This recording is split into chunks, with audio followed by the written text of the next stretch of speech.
Il existe 4 grands types de régimes matrimoniaux. Tout d'abord, le régime de la communauté de biens réduit aux acquêts.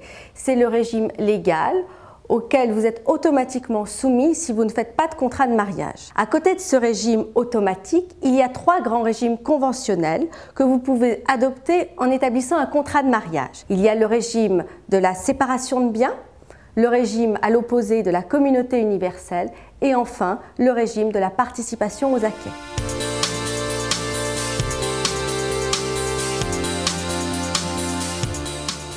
Le régime légal de la communauté de biens réduite aux acquêts est un régime au terme duquel le patrimoine du couple, c'est-à-dire les économies du ménage mais également les biens achetés pendant cette vie de couple, est commun. Sont propres les biens dont vous étiez propriétaire avant de vous marier, ainsi que ceux qui vont vous advenir par donation ou succession. Prenons un exemple. Le couple achète un appartement. S'il est financé avec les salaires de l'un des époux, eh bien, il sera néanmoins commun. En revanche, si monsieur hérite d'un appartement en Bretagne, cet appartement lui sera propre parce que c'est un bien de famille. Dans le régime de séparation de biens, chacun des époux conserve son patrimoine propre. Il n'y a pas de patrimoine commun. Au mieux, peut-il y avoir des biens achetés par le couple en indivision. Prenons un exemple. Un couple va décider d'acheter un appartement, sa résidence principale. Le couple a la possibilité de dire « eh bien, c'est monsieur qui achète seul » ou « madame qui achète seul » ou de dire « eh bien, nous souhaitons l'acheter en indivision dans des proportions que nous choisissons ensemble ». En revanche, le bien de famille, le bien dont vous héritez, sera automatiquement propre. À l'opposé du régime de la séparation de biens, il existe le régime de la communauté universelle. Dans ce régime, l'ensemble du patrimoine du couple, cette fois-ci, est commun. Dans notre exemple précédent, l'appartement du couple sera forcément commun, mais le bien de famille dont monsieur a hérité, son appartement en Bretagne, eh bien il sera également commun. C'est donc un régime auquel il faut réfléchir avant de l'adopter.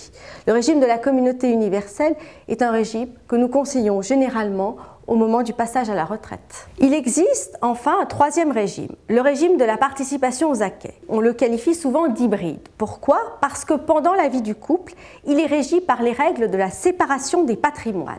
En revanche, au moment de la liquidation du régime, c'est-à-dire au moment du décès ou du divorce du couple, eh bien, on va reprendre les règles de la communauté de biens.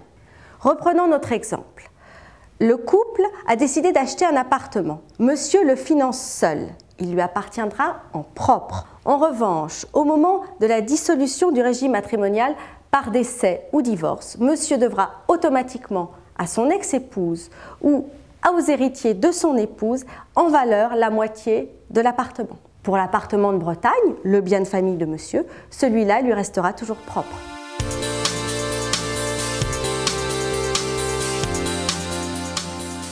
C'est décidé, vous avez choisi de faire un contrat de mariage. Eh bien, il devra automatiquement être établi et signé avant le passage devant monsieur le maire. À défaut, vous serez soumis au régime légal de la communauté de biens. Si vous établissez un contrat de mariage, il devra nécessairement être notarié. Vous devez donc prendre attache avec votre notaire qui rédigera un contrat sur mesure en parfaite adéquation avec vos aspirations.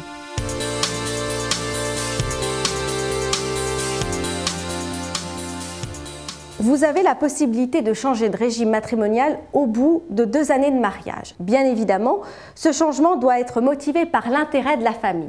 Dans ce cas, vous allez prendre attache avec votre notaire qui vous rédigera un contrat de mariage nouveau, car cet acte doit automatiquement être notarié. Prenons 2 exemples. Madame a décidé d'ouvrir son propre commerce. Eh bien, nous lui conseillerons un régime de séparation de biens. Pourquoi? Parce que ça permettra au couple de protéger son patrimoine futur. 2e exemple, monsieur et madame passent à la retraite. Ils sont inquiets pour leur avenir. Nous leur conseillerons une communauté universelle afin de protéger le conjoint survivant.